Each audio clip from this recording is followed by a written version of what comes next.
Bhagavate Vasudevaya. Om Namo Bhagavate Vasudevaya. Bhagavad Gita as it is, chapter 9, the most confidential knowledge. Text. So we're going to read from text number 1.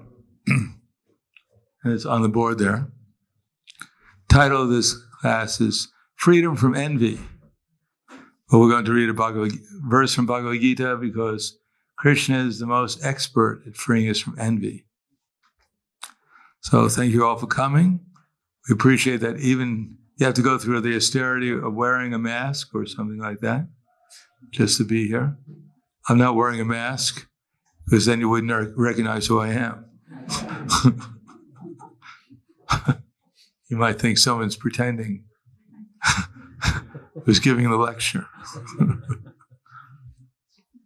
And besides that, you probably couldn't hear me if I was speaking through a mask. You might not be able to hear me anyhow. Shri Bhagavanu Vacha Idam tu te guyatamam Pravaksham Yanushsuyave Jnana Vijnana Sahitam Yajgatva Moksha Se Shubhat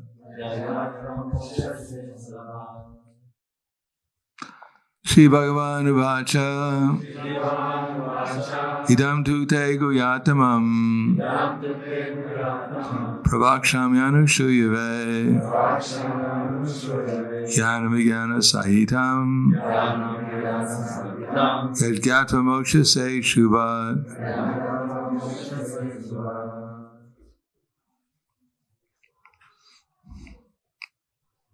Okay, we'll just read the translation.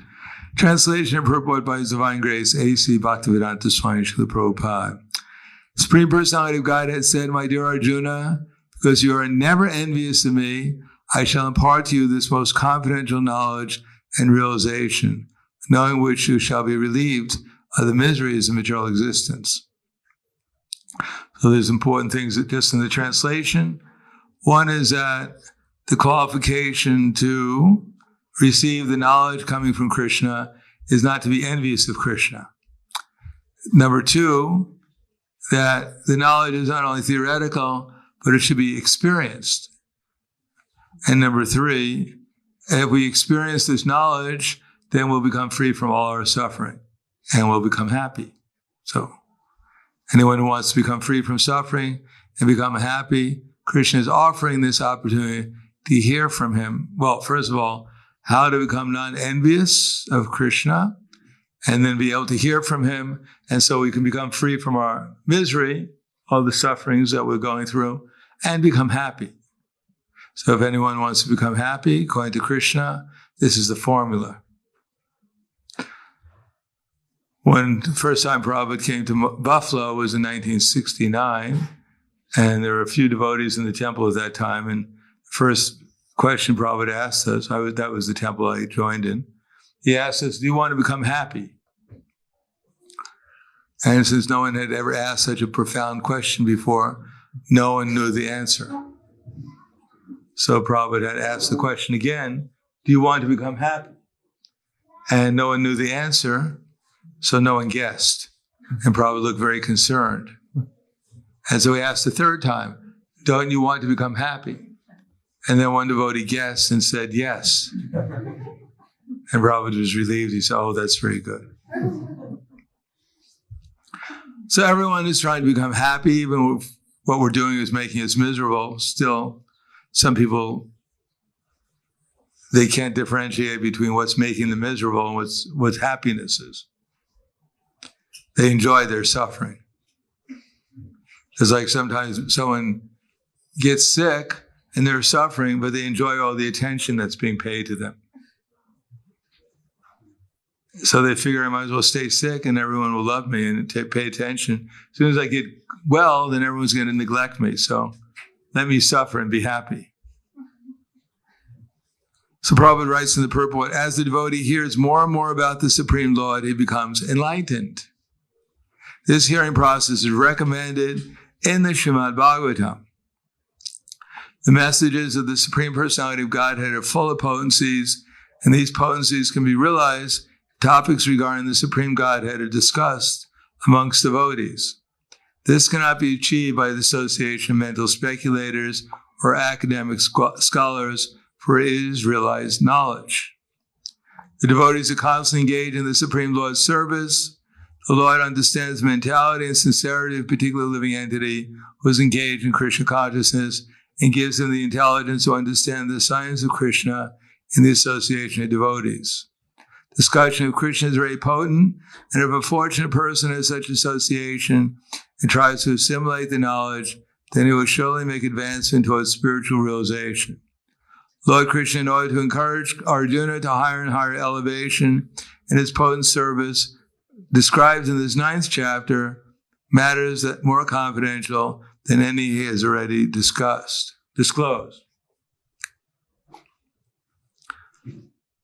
By the time we get up to the 9th chapter of the Bhagavad Gita, it's assumed that we read the other 8 chapters. And that we have, at least theoretically, we're accepting that Krishna is the Supreme Personality of Godhead, and other things that will be mentioned in the following paragraph. But for those who have not read the other 8 chapters, here it's theoretically being stated, or Krishna is putting forward that he's the Supreme Personality of Godhead. And the Supreme Personality of Godhead, as we'll learn, as we have learned, and we will learn in the future, is a person who has all beauty, unlimited knowledge, unlimited wealth, unlimited strength, unlimited renunciation, and unlimited fame. That he's not an ordinary person. He's an inconceivably attractive person. Now, in the material world, everyone is attracted to something.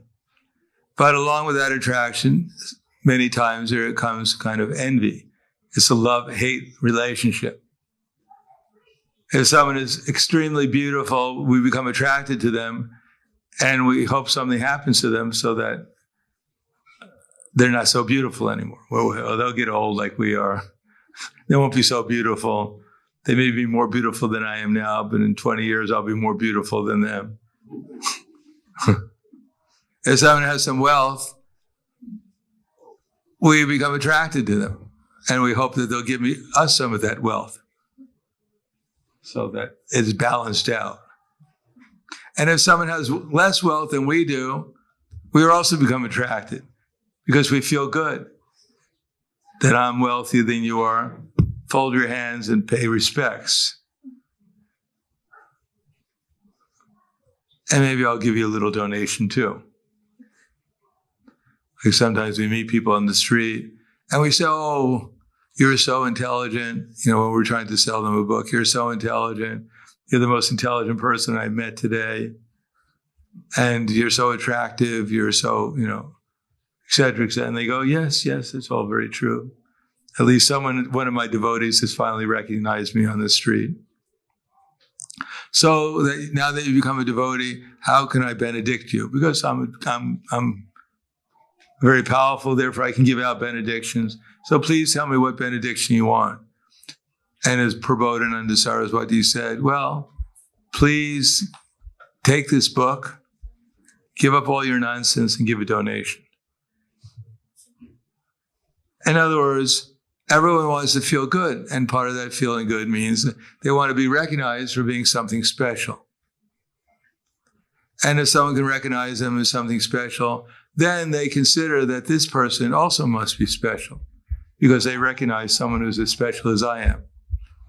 Others are blind to my speciality, but this person has some vision, and therefore I must benedict him. So whether one is superior or inferior or on the same level, everyone in this material world is in competition. Everyone wants to keep their superiority and be recognized for it. And those who are equal, they want to compete with each other so they become a little bit or a lot better than the other person. And those who are inferior, they want to become superior. And those who are superior to them want to keep them inferior. These they become inferior. So at the same time, we recognize people's good qualities. And at the same time, we appreciate others. But at the same time, there's some idea that I should remain in my special position, and people should appreciate it and give me recognition for it. But if there's a God, theoretically, if there's actually a person who is unlimitedly beautiful, of course, it's words that we have. What can we say? We can show you a picture of Krishna, but whether we have the eyes to see his beauty is another thing. Or Krishna is unlimitedly famous or unlimitedly strong. Now, the only way we can actually see what opulence Krishna has, which is unlimited, is his unlimited knowledge. And therefore he spoke Bhagavad Gita, beginning with the fact that our body is changing. Now, how many times have we gone to a university or a public school or watched on television, and the teacher, learned professor says, my dear students, my dear audience, I have something important to tell you. Please listen carefully. You're an eternal soul. You're not that body. Really?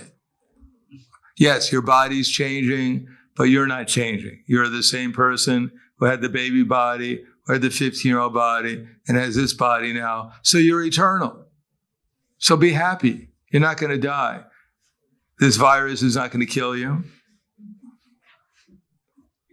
And even if someone kills the virus, anything else that comes along won't kill you. You're eternal. You're better than Superman. You're a super duper man or woman. There's nothing to worry about. Ma suchaha. Now, how many times have we heard that? No, as soon as we're born, even our parents go, goo, goo, goo, goo, you're on that body. Ooh, you're on that body. Everyone's pinching you, body, body, body. And you go, yes, I am this body. Bow down, parents. Worship me. Ooh. I'll smile for you. Hey, he's smiling, look.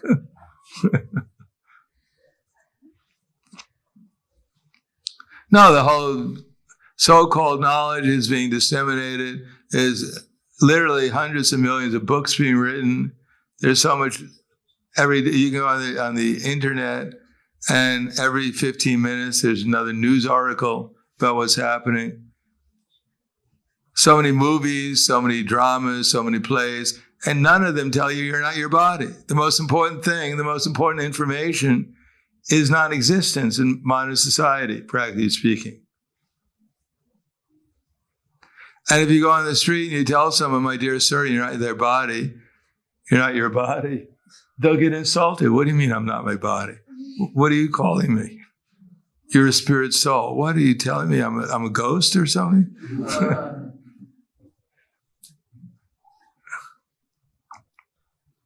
And if you ask a question in a university, my dear learned professor, what is the duty of a person who's about to die? Immediately he'll call 9/11.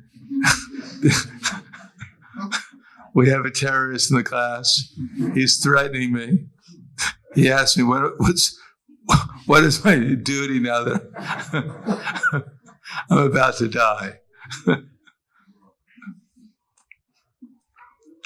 So people have misunderstood what knowledge is.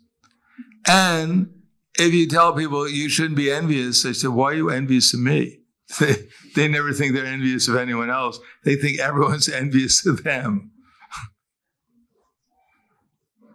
That's the only reason why the world isn't going well, because of enviousness against them or their friends. But actually, the point is, Krishna has spoken perfect knowledge, and why can't people hear it? Why aren't they interested in this knowledge? Oh, because basically, if it's true, then Krishna might be God. And the last thing people want to hear, most people, they've been trained up, the last thing they want to hear is that there's a God. I'm all right, there's a God. Oh, that's all right. But who's God? Well, you're not God. What do you mean I'm not God? I can accept there's a God, but I have to be in the running. Maybe I'm God. Who knows? I got an A in my class today, so I'm getting close. So the last thing most people want to hear is that there is a God and it's not them. That there's someone superior and you can't compete with them. And then so that's beginning. Krishna has given us some preliminary knowledge. And then he says, if you want to realize that you're eternal, you have to follow my instructions. You have to control your mind and senses and engage them in a certain way. And then the illusory energy will go away. And at least you'll realize you're not your body. People think, my God, I got to surrender to him. I got to follow his instructions, or else I'm going to be in this bodily concept of life. Well, I tell you, I'm not going to follow anyone's instructions. I'd rather remain in the bodily concept of life and suffer than surrender. Or as one Boy George has one song, bow down, mister. People say, I remember in America, I don't know about here, the culture, but to bow down is it's considered a great degradation. If you bow down before someone, people go, oh, what? You're demeaning yourself. What happened to your self-esteem? Why are you bowing down before this person? Why are you surrendering? Be yourself, be a man, be a real woman, and fight. Don't surrender. Show your individuality. I'll never surrender. I'm going to shine and everyone's going to see me. One day, as every child in America dreams and is told, don't worry, if you fight and you work hard and you study and you do everything right, then one day you'll be the president. So the only way to solve that problem is you need around, 100 million presidents. Then everyone could be the president. But that's people's understanding. You can become the supreme. You can become the topmost. You can become the big guy. Now, how do you do it? You have to struggle. You have to do austerity.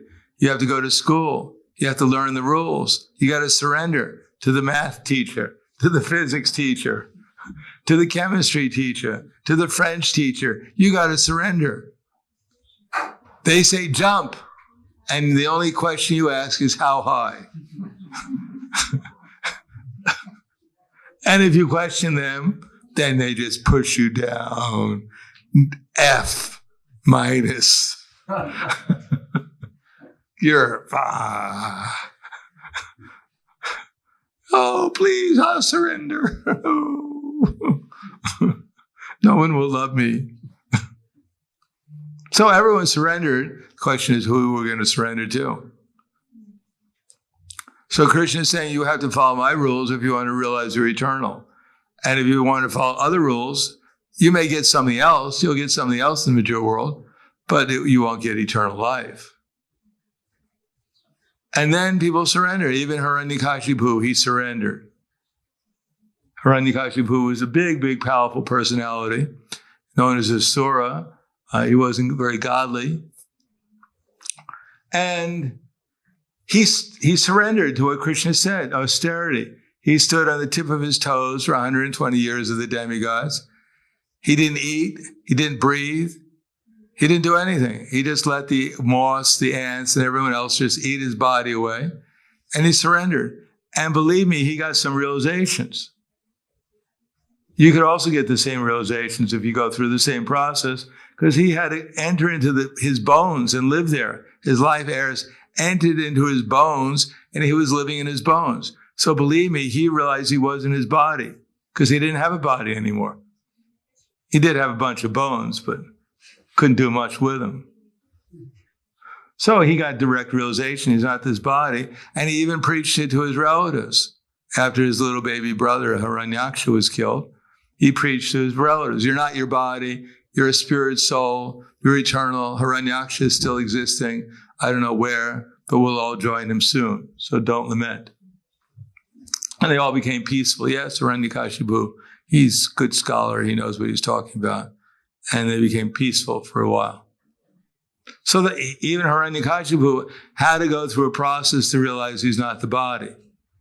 But he didn't go further than that. And therefore, in Bhagavad Gita, Krishna states something further, that there's a personality who's controlling the whole universe. Now, some people, especially the impersonalists, they say that there's intelligence behind the universe. They have this science called intelligent design. They say the whole universe is governed by intelligence. But they never say there's an intelligent person behind it. That would be too much. There's just intelligence. Imagine if you wrote something intelligent and they said, the intelligence from the universe has written this. You go, wait a second, I wrote it. No, I'm sorry. It came from the intelligence from the universe. Just manifests itself on this piece of paper.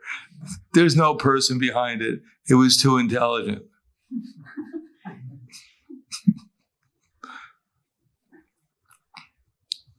And even worse than that, as I said, there was one priest. He read the Bhagavad Gita. He read some of Prabhupada's books. And he gave a lecture before his congregation. And he said, this philosophy of the Hare Krishnas is so good, is so perfect, that only the devil could have made it.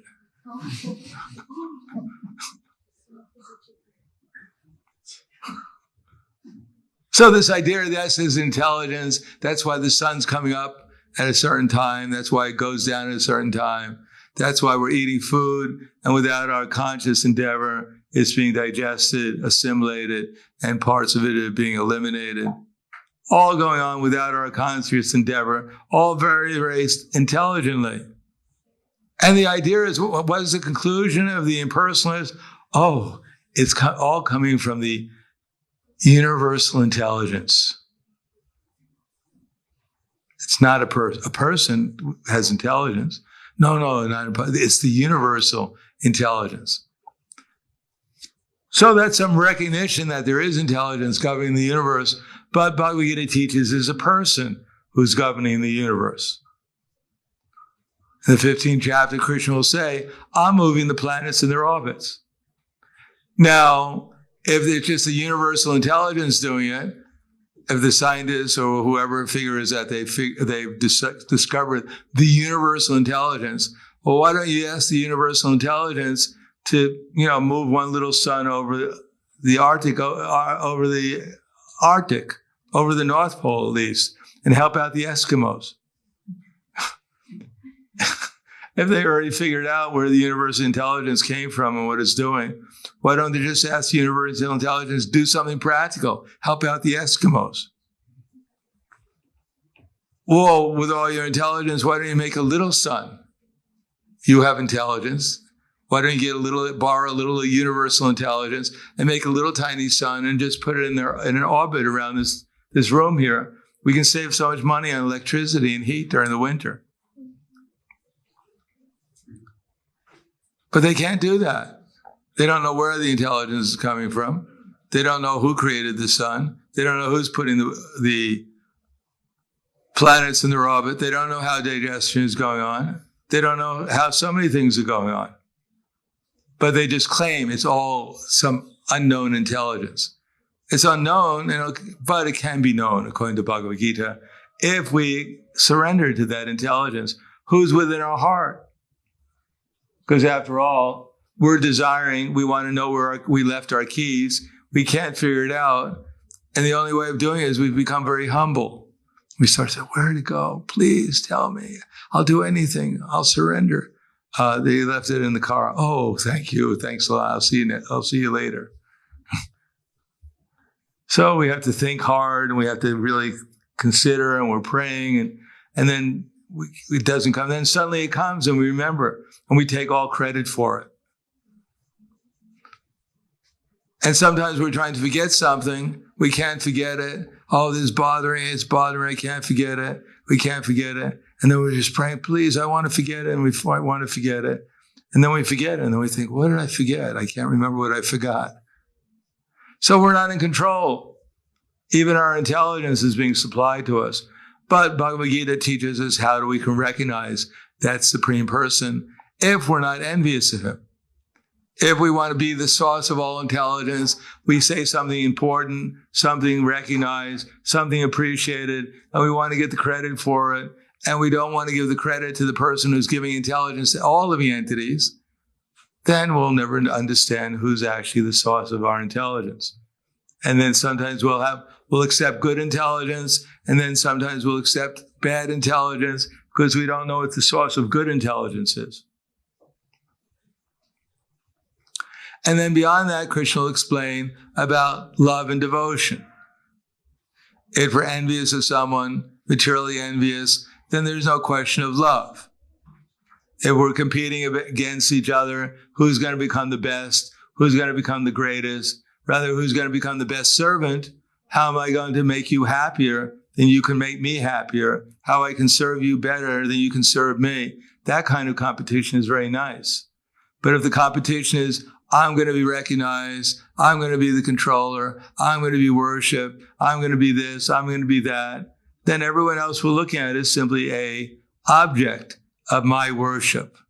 In other words, object so that they can worship me, they can recognize me. That I don't want them to come up because then they become as good as me, or they may become better than me. I don't want to be on the same level of these people. I want to become better than them. And those who are better, we can drag them down. And then we get them on the same level. Communism. And if you don't want to be on the same level as me, you think that you deserve to be better, then we'll burn you down.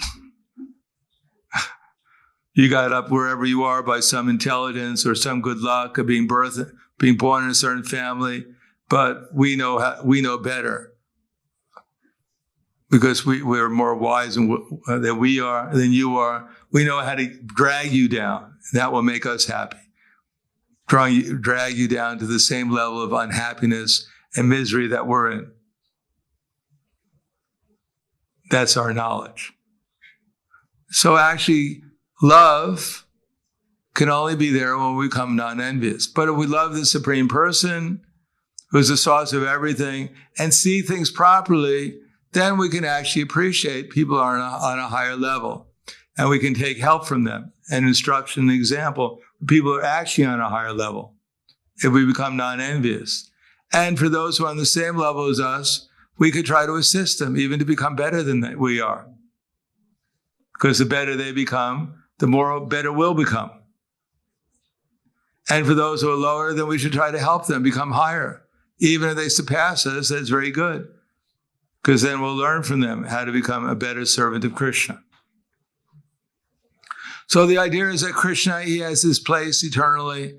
No one can compete with him. He's the source of all beauty and knowledge and fame, renunciation, and everything desirable. He's also everyone's best friend. He loves everyone, and he's the source of all pleasure. So if we worship him, then our original tendency to love everyone will be there because he already loves everyone. So if we take shelter of him, then we'll also love everyone. Well, if we adopt the same mood he has, the same vision he has, the same activities he has, then we'll simply love everyone. And we'll become non-envious, and all the misery which comes from our being envious of people, because all the misery ultimately is due to our vision of things, dissatisfaction. I don't have enough, or I had so much and I lost it, and therefore I'm unhappy that I lost it. I may never be able to get it back, but I'm just lamenting all the time. I used to be 20 years old, and now I'm 90, and I'm just lamenting, oh, if only I was 20 years ago. I was so happy when I was 20. Actually, when I was 20, I was hoping to be 30. When I was 30, I was hoping to be 20 again. Therefore, Chaitanya Mahaprabhu says, Tani stita shriti tam tanuvang manobir. If one is peaceful, if one can accept his present circumstance and take advantage of it for advancing spiritually, then he can actually be peaceful and happy and under all circumstances. And even there's some material misery, but one will not be disturbed by the misery. Just like if one has a car, if the car is not working well, then one can understand that it's not oneself that's not working well. One will not become overly disturbed. oh, my car is not functioning. I must be having a heart attack. Quick, call the mechanic, the repairer. I think I'm going to pass out. No, it's the car. It's not oneself who's going through the difficulty. And inevitably, we understand every car breaks down after some time. No car drives for 100 million miles or kilometers before it breaks down. And no one cries. Even if you go to a junkyard where they put all the old cars, no one goes there and cries, oh, my automobile, it was so beautiful. And now it's dead. The engine's dead. It doesn't move anymore. And they put a little sign, a little cross next to their automobile. And every year they come and visit the junkyard. Have darshan of the automobile. And if it was a very good automobile, they even sell the parts. Or they give the parts away. It's called organ donations. So other automobiles can run healthy. But no one thinks like that, because actually we're not the automobile. So we're not this body either. So this body is destined to break down today or tomorrow, but we're not going to break down. So we should actually make ourselves healthy. We should keep this body healthy also. But the most important thing is the health of the soul, not simply lament about the gradual deterioration of this body. We should see that the soul is developing, even if the body is diminishing. And the only way the soul can develop is by coming back to Krishna. Krishna is like the whole fire, the big fire, and we're like little sparks. So if the little spark gets closer to the big fire, then it gets healthier because it starts to glow again. But to get back to the big fire, we have to love Krishna. In the spiritual world and spiritual consciousness is only loving exchanges. Krishna unconditionally loves everyone. He's fulfilling our desire, even to imitate him. He's providing the material world so we can be here and play that we're God. He's so kind. He's given us this playground to go around that I am Romeo and I am Juliet. I am Tarzan. I am Jane. I'm Mickey Mouse. I'm Minnie Mouse. He's given us this big playground. Ultimately, I am Radha and I am Krishna. So let's get together. We can have our eternal Leela for at least 2 months until I find some other gopi to do my rasa dance with.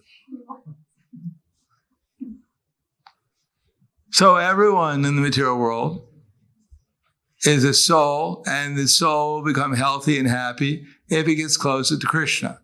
But in order to become closer to Krishna, what we have to do is simply hear about Krishna. Try to hear from Krishna, from those who like Krishna, at least trying to love Krishna. And just by hearing, Krishna will give us the intelligence. As Krishna says, Dadami Buddhi Yogam Tam. If we simply make an effort to hear, then Krishna will give us the intelligence to understand what we're hearing. He'll give us the intelligence to understand that we're not this body. He'll give us the intelligence to understand that he's God, that he's the one who's controlling the entire universe. That bad things are not happening to good people. Or as one rabbi, whose name was Krishna, by the way, one rabbi was wondering, why do bad things happening to good people? So his idea was that actually God is a good person. And therefore, generally, bad things wouldn't happen to good people. But because God is so old, he's become senile. And therefore, he doesn't really know what's going on anymore. And therefore, things are out of whack. Sometimes good things happen to bad people and bad things happen to good people because he just doesn't know anymore. You got to forgive the old guy.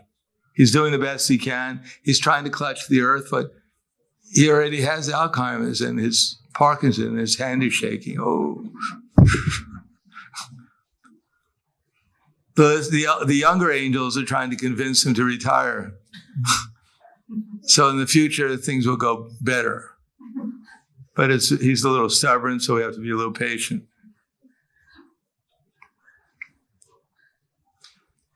So we have to understand that actually everything is going on perfectly. We don't have to worry about it. We don't have to be backseat driver and tell Krishna, Krishna, there's so many bad things going on. Why don't you correct them? Of course, we should try to correct them, because the worst thing that's going on is that people have forgotten who they are. They've forgotten that they're eternal. They've forgotten God. They've forgotten how things are being controlled here, how things are going on. They've forgotten about that there's a consciousness that they could be in where they could be blissful in any circumstance in the material world. And even at the time of leaving this body, they can go to an eternal spiritual world. Now, the eternal spiritual world may be beyond our comprehension right now. It may be beyond our experience, but at least the fact that we're eternal and that we're not the controllers of this universe, and that we should follow the instructions of the controller to actually realize who we are, to realize what's going on here. That much we should do. That much is within our capacity as human beings. And we'll only do that if we hear, and we try to hear submissively. If we can't be submissive, if we're always thinking, I don't want to accept this knowledge because it'll make me less. That I'm surrendering to Krishna. And just like my mother never wanted to hear about Krishna. Only when I first joined the Hare Krishna movement, they couldn't figure it out. So they went to some meetings to find out, what is this all about? But then in the, 40 years I was visiting her, she never asked me a question about Krishna. She didn't want to hear anything about it. And then one day she said, oh, actually, I'm interested. Well, can you tell me something about Krishna? And then she said, no, don't tell me. Please don't tell me. Whatever you do, don't tell me. Although she did believe in the good fairies and things like that. So just by the fact that we're sitting here, hearing something about Krishna, trying to hear, that is surrender. That is the process of becoming non-envious. And the more we try to do that, then the more we can accept Krishna as actually God, and that everyone else is an expansion of his energies, then the more we'll become non-envious. And if we hear that knowledge and do what Krishna wants us to do, then Krishna tells us that not only he'll give us the intelligence to understand it, to realize it, to understand how Krishna is wonderful, how wonderful Krishna is, that we'll actually experience Krishna. And then the more we experience Krishna, the more we understand Krishna, the more we realize Krishna, then the more we'll realize how nice everyone actually is. And that there's no need to be envious of anyone and compete with anyone, because everyone is eternally nice, we're nice, and everyone is nice, and we can appreciate them and love them. And that's how everyone will become supremely nice. So I'll stop there. Thank you. Any questions?